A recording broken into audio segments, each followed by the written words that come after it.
E como hoje é quinta-feira, é dia de Quinta com a Pátria aqui no Bom Dia Agronegócio. E, portanto, comigo já está Matheus Pereira, diretor da Pátria Agronegócio, para nos trazer mais dessas informações, esse entendimento do atual momento do mercado. Matheus, seja bem-vindo, é sempre um prazer estar contigo. Bom dia. Bom dia, Carla. Bom dia a todo mundo que está nos assistindo. Prazerão estar mais uma vez aqui com vocês. Bora lá, né? Mais um dia, mais uma quinta. Mercado turbulento, super quinta hoje, grandes relatórios, né, Carla? Então vamos pela frente.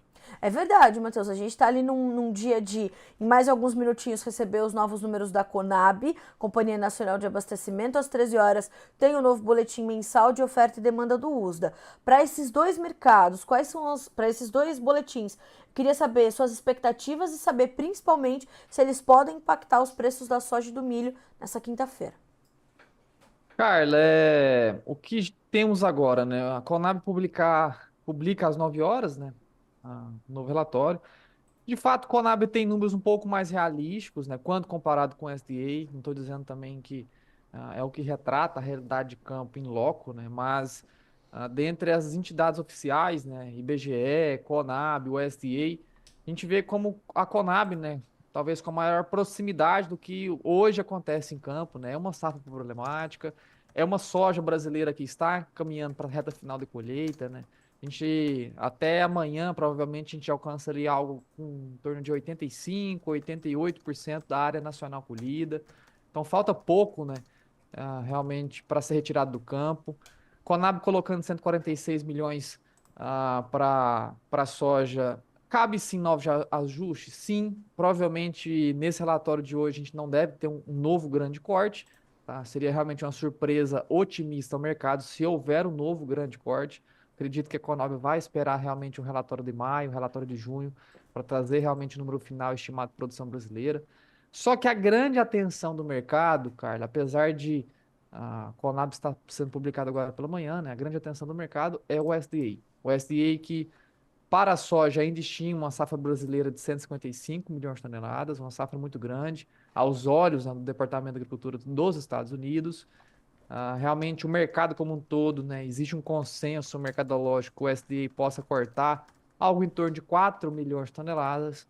Então, realmente um corte ainda um pouco modesto na nossa percepção, né? A Pátria insiste ainda que a safra brasileira ela é sub 150, sub 145. Ela é uma safra que é ainda estimada pela Pátria de 143,18 milhões.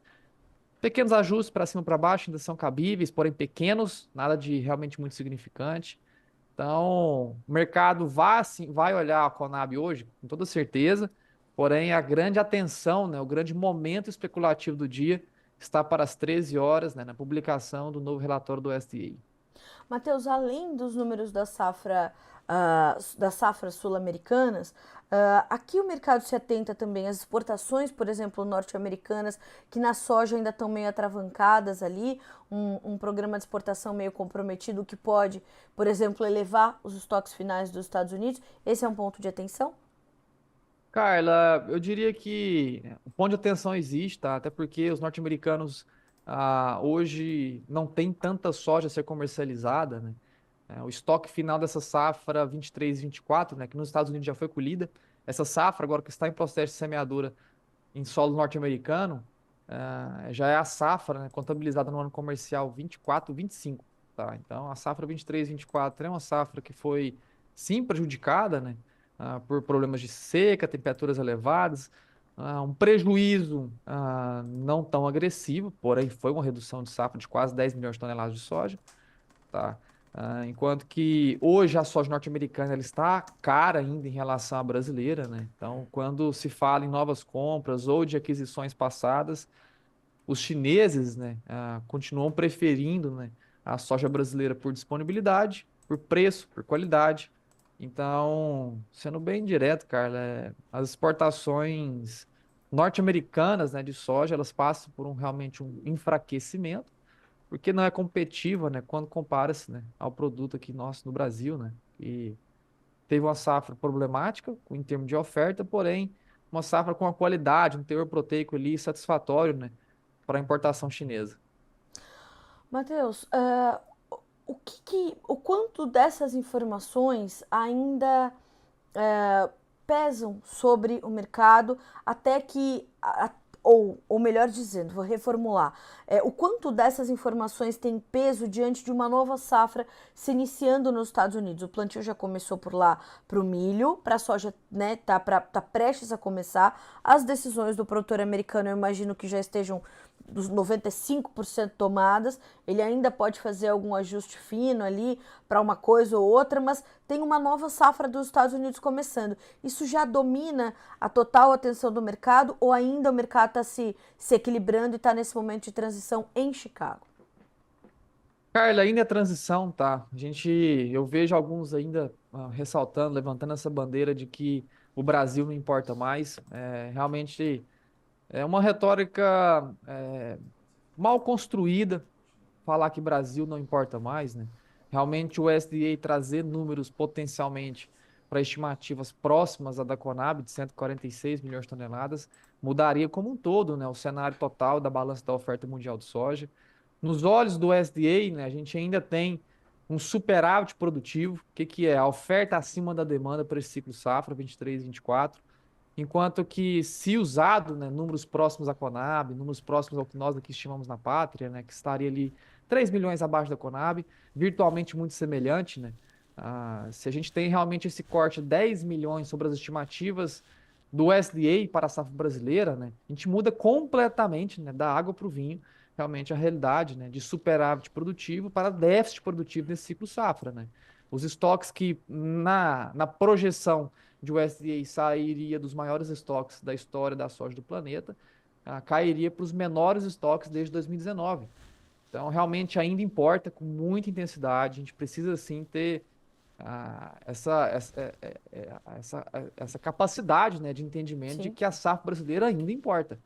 Ainda existe, Carlos, uma enorme disparidade sobre o potencial produtivo da safra aqui no país. A gente está falando de 10 milhões de toneladas de diferença entre o USDA até o momento e Conab. 10 milhões de toneladas.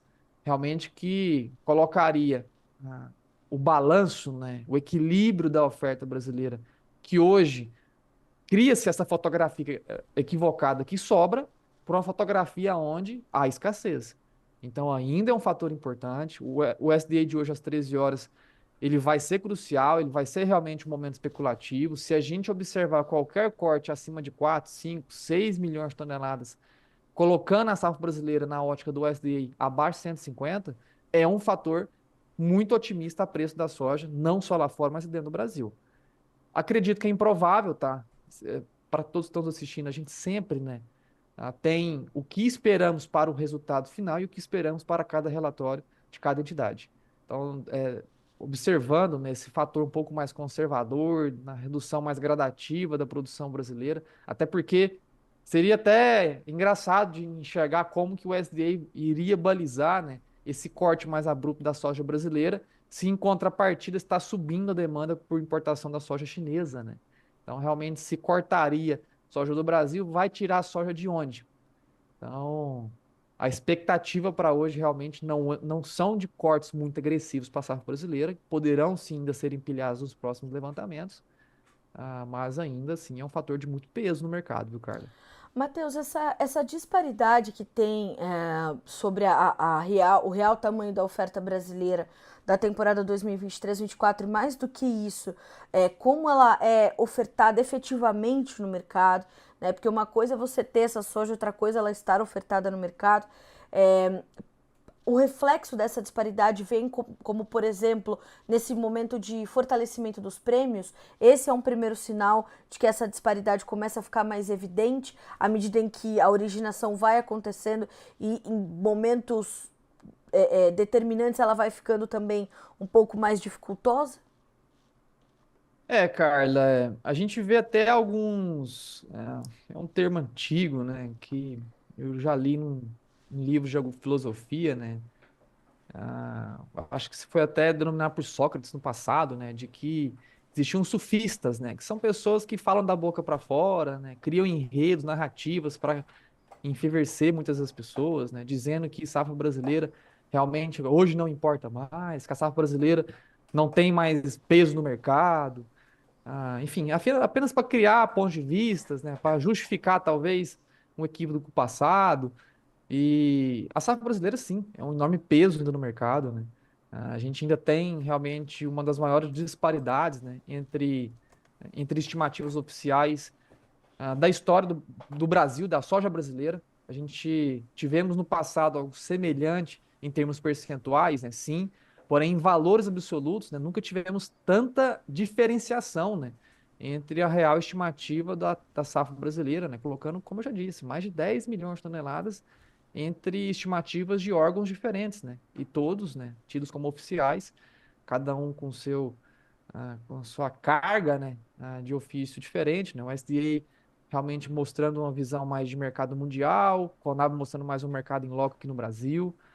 Então, vai ser sim ainda interessante, cara. A gente vê como que essa equação vai ser solucionada nos próximos meses, tá? A gente vê sim prêmios já em recuperação, muitos que alegavam, né, que se os excessos da soja brasileira, a safra ainda existe, cara, por epifania ou não, por, enfim, não vou dizer mau caratismo, mas talvez uma falta, né, realmente de compreensão em campo, ainda existem empresas privadas alegando safra recorde no Brasil.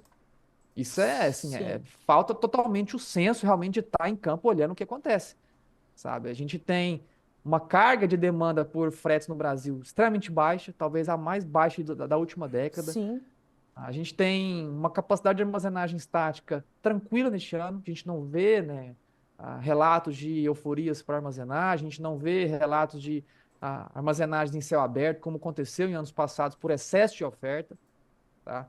A gente vê ainda, né, produtores em campo, em processo de colheita, sofrendo agora com excesso de chuvas nessa reta final de colheita no Brasil. Alguns ainda sofrendo com a seca na soja. Então, realmente, uma safra problematizada, Carla, que vem sim refletindo em prêmios.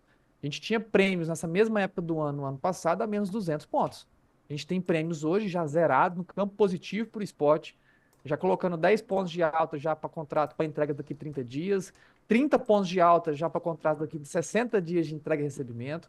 Então, realmente, os prêmios, né, ou chamar tecnicamente base de exportação no Brasil, eles já mostram, né, que o cenário este ano é totalmente distinto do ano passado, que quando sim, no ano passado tivemos uma safra recorde, um excedente produtivo, né, uma oferta cheia, e justificou realmente o que vivemos no ano passado. Neste ciclo safra, a gente vem vivendo um cenário totalmente oposto. Matheus, te acompanhando pelas redes sociais, eu percebo que quando você abre ali para perguntas, né, para o público da pátria, não só para o público, mas naturalmente para os potenciais clientes, as perguntas são sempre muito direcionadas a, claro, né, a região dessas pessoas. Então, tem sempre aquele que te pergunta sobre o preço. Quando é que vai subir o preço no Rio Grande do Sul? Quando é que vai subir o preço no Goiás, no Mato Grosso do Sul? Hoje a gente consegue trazer esse panorama e o entendimento da tendência a tendência real para os preços da soja no mercado brasileiro, ou hoje já existe uma regionalização estabelecida para os mercados em função do atual momento da safra?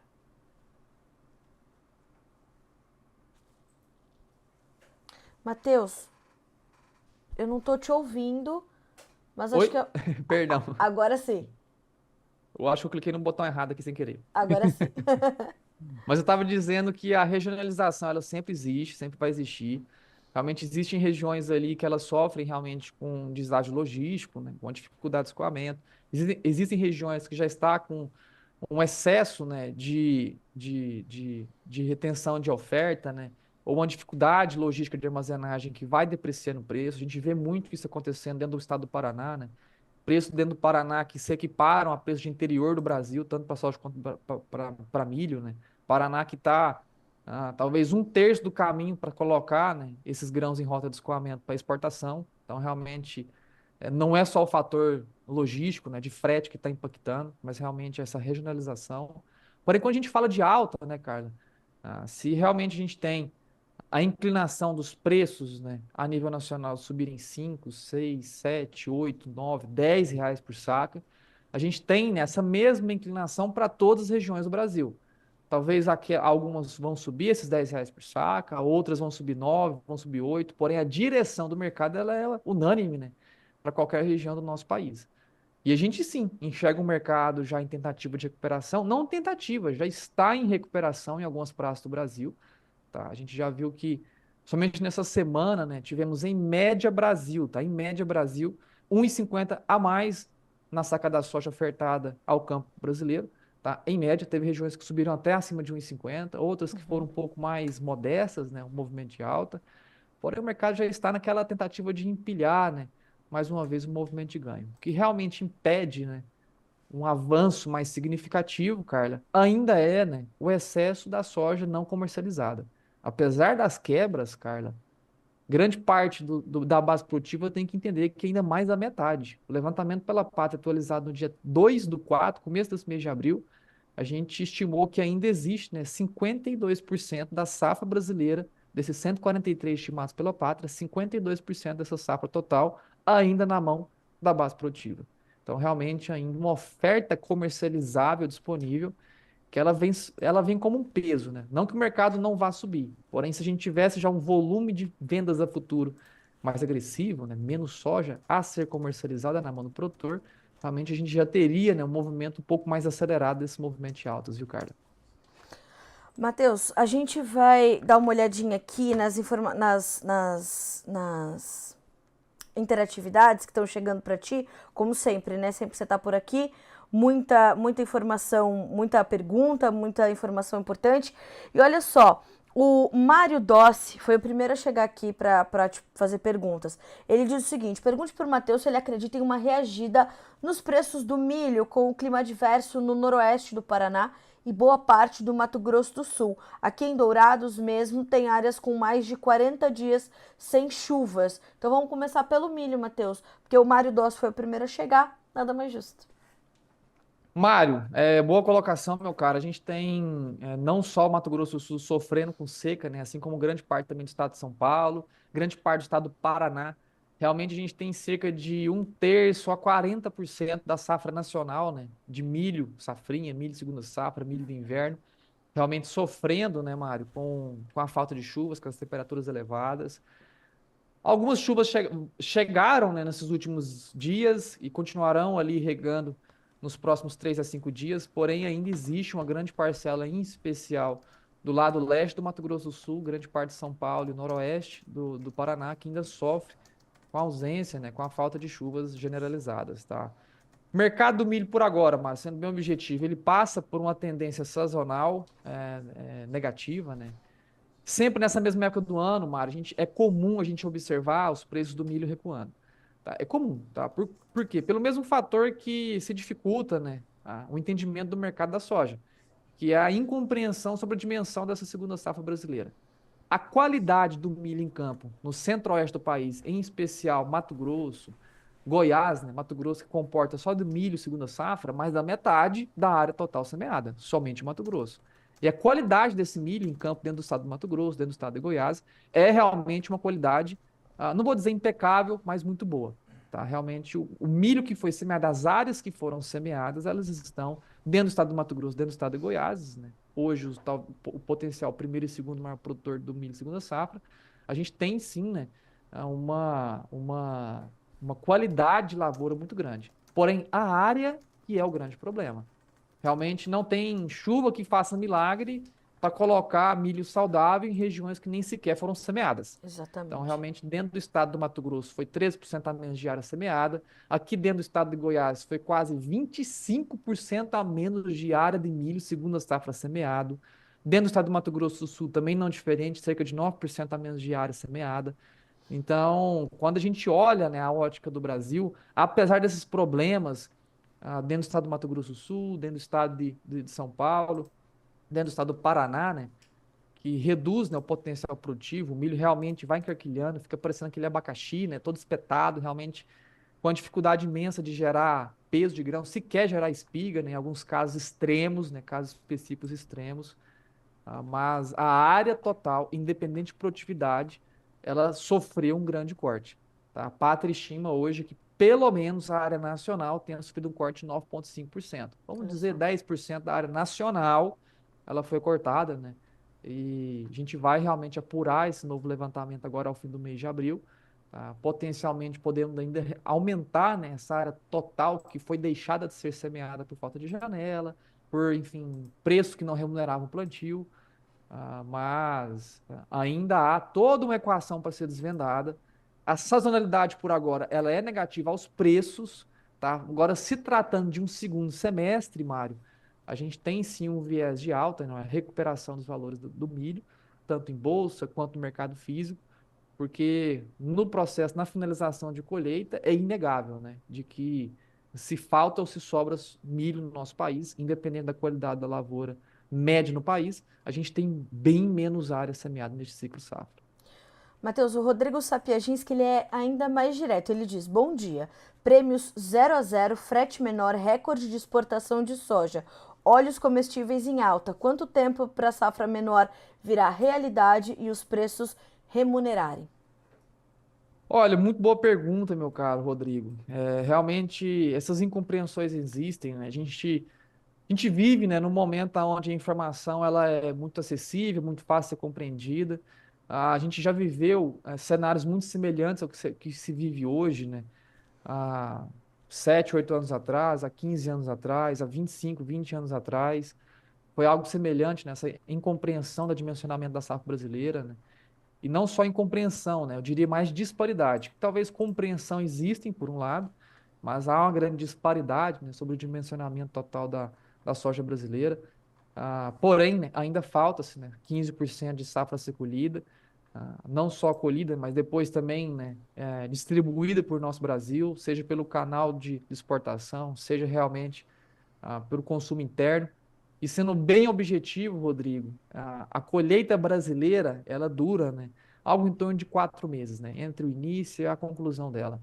E o consumo total dessa soja, né, ela leva mais de 12 meses. Então, infelizmente, enquanto a gente não encerrar o ano comercial 23, 24, a gente não vai ter, né, realmente o dado, né, real, o dado final sobre a dimensão da safra no país. Até por algumas vezes, viu, Rodrigo, existiu o caso de que houve a necessidade de reajustes pequenos, porém sim notáveis, de safra de 2, 3, 4, 5 anos atrás. Então, a real certeza da dimensão da safra brasileira, sendo bem objetivo e bem prático, né, ela realmente não vem da noite para o dia. Tá? A gente vai, pelo menos, né, ter que encerrar o ano comercial para ver que nem tudo aquilo que se imaginava que foi produzido no Brasil foi consumido internamente ou exportado do nosso país. Porque realmente, se a gente tiver a capacidade, como alguns dizem equivocadamente, que o Brasil produza 155 milhões de toneladas, a gente está em linha com a capacidade de demanda suficiente para bater um novo recorde de exportação, que Sim. no ano passado foi de 102 milhões de toneladas e que neste ano deveria, né, aos olhos de quem fala que Safra Brasil é recorde, deveríamos, né, ter números aí superiores. O que nós na Pátria acreditamos que é impossível a gente alcançar sequer algo próximo aos 100 milhões de toneladas. Senão, vai faltar soja aqui dentro do Brasil. O Rodrigo Mendes diz o seguinte, Matheus. Bom dia, Carla e Matheus. Muita soja no interior do Maranhão, produtor segurando, almejando FOB interior no segundo semestre a R$ 120. Ele trouxe uma informação adicional dizendo soja CIF Tegran chegou a 130 na semana passada, depois recuou. Como é que você avalia esse momento para o Maranhão e esse alvo que o produtor coloca de 120 FOB interior para o estado, Matheus? Foi a pergunta de quem? Rodrigo Mendes. Rodrigo Mendes, de fato a gente tem, né, algumas pontualidades que os preços FOB, né, ou até CIF, né, base terminal, eles sofrem essa elevação repentina, né, em 2, 3 dias, né, potencialmente algum graneleiro que falta carga ser preenchida, né, e realmente a fim de fazer uma originação mais eficiente, mais rápida, né, o comprador base porto ou, enfim, o originador interno no Brasil acaba adicionando rapidamente algum prêmio, né? Um prêmio local, assim dizendo, não é um prêmio que se vê generalizado a nível nacional a todos os portos do país. Porém, é bem possível, sim, que o Tegram possa ter sofrido algum fator logístico, né? De necessidade de originação repentina, muito rápida, né? Ter que comprar muito rápido para fazer preenchimento de carga, para não ficar com ociosidade ali logística, né? Navio vazio, estacionado em berço. Então, é possível, sim, que a gente possa ter observado algum momento e vá observar de agora em diante, né? A fila de embarques no Brasil ela está cheia. Realmente, a soja brasileira ela foi amplamente vendida.